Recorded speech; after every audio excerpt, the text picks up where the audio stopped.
Assalamualaikum warahmatullahi wabarakatuh. Kali ini kita akan melanjutkan bahasan mengenai organisasi kehidupan. Pada video sebelumnya, kita membahas mengenai sel. Pada video kali ini, kita akan melanjutkan organisasi kehidupan selanjutnya, yaitu berupa jaringan, kemudian organ, dan sistem organ. Baik, kita mulai saja materi pelajaran organisasi kehidupan ini. Jaringan pada tumbuhan, kita mulai jaringan pada tumbuhan. Jaringan pada tumbuhan itu terdiri atas jaringan epidermis, kemudian jaringan parenkim, jaringan kolenkim dan sklerenkim, kemudian jaringan pengangkut. Jadi pada video sebelumnya bahwa jaringan itu adalah sekumpulan sel yang bergabung antara sel yang satu dengan sel yang lain membentuk suatu fungsi. Sekarang kita membahas mengenai jaringan tumbuhan. Ini adalah bagian macam-macam daripada jaringan tumbuhan. Ada epidermis. Apa itu jaringan epidermis? Epidermis itu adalah jaringan yang paling luar. Epi itu di atas, dermis itu derm, kulit-kulit yang paling atas, paling luar. Jadi jaringan yang paling luar dari tubuh tumbuhan. Nah, jaringan epidermis ini menutupi seluruh tubuh tumbuhan, mulai dari akar pada bagian bawah, batang, dan pada bagian atas pada bagian daun sampai ke pucuk. Kemudian yang kedua, jaringan parenkim. Ini disebut juga jaringan dasar. Kenapa? Karena menjadi tempat bagian jaringan yang lain. Kemudian jaringan parenkim itu tersusun atas banyak sel parenkima berdinding tipis. Yang ketiga, jaringan kolenkim dan sklerenkim. Ini ada yang mengatakan jaringan ini adalah jaringan penyokong. Apa itu kolenkim? Kolenkim itu adalah jaringan yang memberikan kekuatan bersifat sementara pada tumbuhan. Sedangkan sklerenkim merupakan jaringan penguat dan bersifat permanen tetap. Biasanya jaringan sklerenkim ini sudah mati. Yang terakhir, pada bagian paling dalam daripada jaringan tumbuhan adalah jaringan pengangkut vaskuler. Ada dua, yang pertama silem, yang kedua floem. Silem itu tersusun atas sel-sel memanjang yang sudah mati. Sel-sel yang memanjang yang sudah mati itu akan membentuk suatu pembuluh. Pembuluh inilah yang fungsinya mengangkut air dan unsur hara dari akar menuju tubuh tumbuhan sampai ke daun. Kemudian jaringan pengangkut yang kedua adalah floem. Floem terdiri atas sel-sel hidup berdinding tipis. Fungsi dari floem ini adalah mengedarkan hasil fotosintesis dari daun ke seluruh tubuh tumbuhan, ke batang sampai juga ke akar. Ini contoh daripada jaringan pada tumbuhan. Yang ditampilkan adalah jaringan pada daun. Tadi diungkapkan bahwa jaringan itu adalah sekumpulan sel. Jadi ada sel kutikula, kemudian ada sel palisade, ada sel spon. Nah, pada tumbuhan itu ada beberapa jaringan di daun. Organ daun itu termasuk ke dalam organ. Tetapi di sini ada beberapa jaringan. Yang pertama diantaranya jaringan epidermis tadi. Yang ini yang paling luar. Jadi ada epidermis bagian atas, kemudian ada pada bagian bawah. Di sana ada stomata atau mulut daun. Kemudian ada jaringan mesofil. Jaringan mesofil itu terdiri atas jaringan palisade. Ini sel-sel palisade dan ini adalah jaringan bunga karang atau jaringan spon. Pada bagian tengah daripada daun biasanya ada berkas pembuluh angkut atau vaskuler yang terdiri atas silem dan floem. Kemudian jaringan pada hewan. Jaringan pada hewan hampir sama, kita susun daripada bagian paling luar sampai ke bagian dalam. Ada yang dinamakan dengan jaringan epitelium atau epitel, fungsinya sebagai pelindung tubuh atau organ, pelapis saluran kelenjar, dan penerima rangsang. Jadi ini fungsinya seperti demikian, dan ini ada pada bagian permukaan tubuh, permukaan organ, permukaan kelenjar, dan seterusnya. Yang kedua, jaringan otot. Jaringan otot itu ada 3 macam, ada otot polos, otot jantung, dan otot lurik. Fungsi dari otot ketiganya adalah untuk menggerakkan organ tubuh secara sadar maupun tidak sadar. Yang sadar apa saja? Yang sadar itu adalah otot lurik. Otot polos dan otot jantung bekerja tanpa sadar. Otot polos misalnya pada saluran pencernaan, usus itu tidak atas kesadaran kita. Jantung apalagi ya. Kemudian jaringan saraf. Jaringan saraf itu yang menyusun adalah neuron atau sel-sel saraf. Fungsi daripada neuron adalah berfungsi menerima dan mengirim rangsangan atau stimulus. Ada 3 macam saraf. Yang pertama neuron sensorik, penerima rangsang.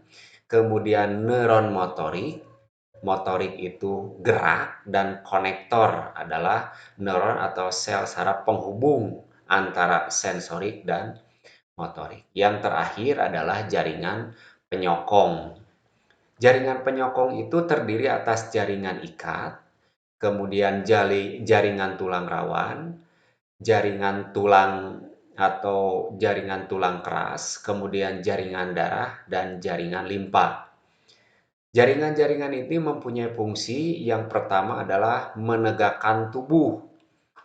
Yang menegakkan tubuh fungsi daripada jaringan ikat, jaringan tulang rawan, tulang itu adalah berfungsi menegakkan tubuh. Kemudian mengangkut makanan dan oksigen, ini fungsi daripada jaringan darah. Dan yang terakhir mengangkut lemak serta pertahanan tubuh adalah fungsi dari jaringan limpa. Kemudian jaringan pada tulang. Jadi tulang itu terdiri atas beberapa sel. Ini adalah yang termasuk tulang panjang. Tulang panjang itu terdiri atas beberapa bagian. Ada yang dinamakan dengan epiphysis, kemudian yang panjang ini diaphysis, kemudian yang di bawah epiphysis. Pada bagian ujung daripada tulang panjang itu biasanya terdiri atas tulang rawan gitulah. Jadi tulang rawan bisa dilihat daripada anatominya ini banyak rongga-rongganya, itu yang dinamakan dengan tulang rawan. Kemudian kita lanjutkan pada organ pada tumbuhan. Organ pada tumbuhan itu terdiri atas 3 bagian. Yang pertama adalah akar, kemudian yang kedua adalah batang, dan yang ketiga adalah daun. Akar itu letaknya pada bagian bawah tumbuhan. Fungsinya adalah untuk menunjang berdirinya tubuh tumbuhan pada tempat hidupnya.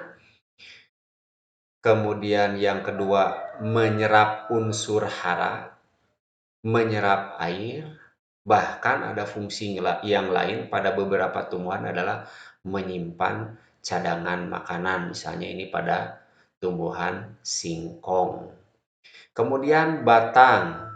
Batang mempunyai fungsi menghubungkan antara akar, daun, fungsi yang lain adalah menegakkan tubuh tumbuhan, juga bisa digunakan untuk menyimpan cadangan makanan.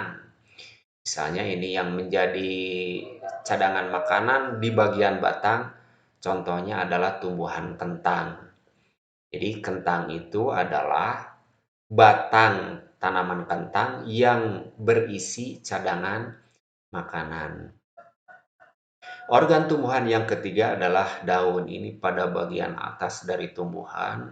Fungsi daripada daun yang paling pokok adalah sebagai tempat fotosintesis. Foto cahaya, sintesis menyusun. Jadi menyusun makanan dibantu dengan cahaya matahari. Selain itu daun mempunyai fungsi dalam penguapan air. Kemudian juga terjadi pertukaran udara juga pada bagian daun. Ini contoh batang dikotil, anatomi daripada batang dikotil. Dikotil itu itu dua, kotil itu kotiledon. Jadi berkeping dua.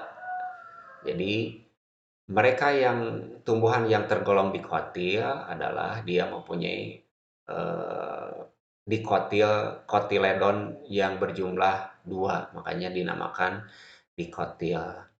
Jadi organ batang itu terdiri atas beberapa jaringan, ada jaringan epidermis, ada jaringan vaskuler, ada jaringan-jaringan penyokong yang lainnya. Kemudian organ pada hewan. Pada hewan mempunyai fungsi yang khusus, misalnya lidah. Lidah itu digunakan untuk pengecapan rasa hidung, pembauan telinga, pendengaran, dan seterusnya. Kemudian organ paru-paru digunakan sebagai organ pernapasan. Kemudian ada organ sistem pencernaan, lambung, usus, hati, termasuk di awalnya adalah mulut. Kemudian organ ekskresi ada ginjal, kulit, hati, dan paru-paru. Nah, ini adalah organ pada manusia, yaitu mata. Jadi organ mata itu terdiri atas beberapa jaringan, jaringan epitel pada bagian luar, jaringan saraf. Jadi ada sarafnya, ini juga ada pada bagian belakangnya itu saraf. Jadi si bayangan itu masuk ke lensa harus sampai ke titik saraf, sebab kalau kurang atau lebih ini akan menyebabkan rabun, rabun dekat, rabun jauh. Kemudian yang terakhir adalah sistem organ.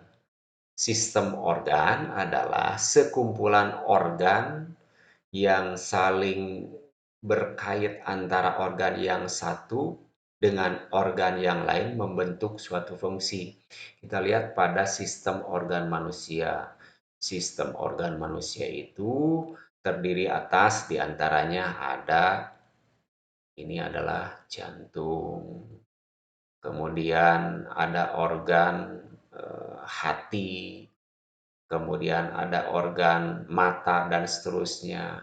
Semua organ yang ada di dalam tubuh manusia ini membentuk suatu sistem. Begitu juga pada sistem transportasi pada tumbuhan. Itu terdiri atas beberapa organ. Ada daun, ada batang, ada akar.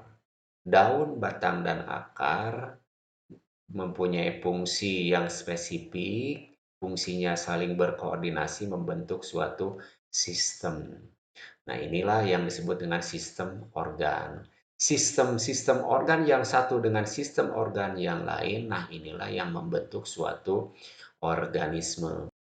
Demikian organisasi kehidupan yang dapat disampaikan pada video kali ini. Mudah-mudahan bermanfaat. Terima kasih atas perhatian. Wassalamualaikum warahmatullahi wabarakatuh.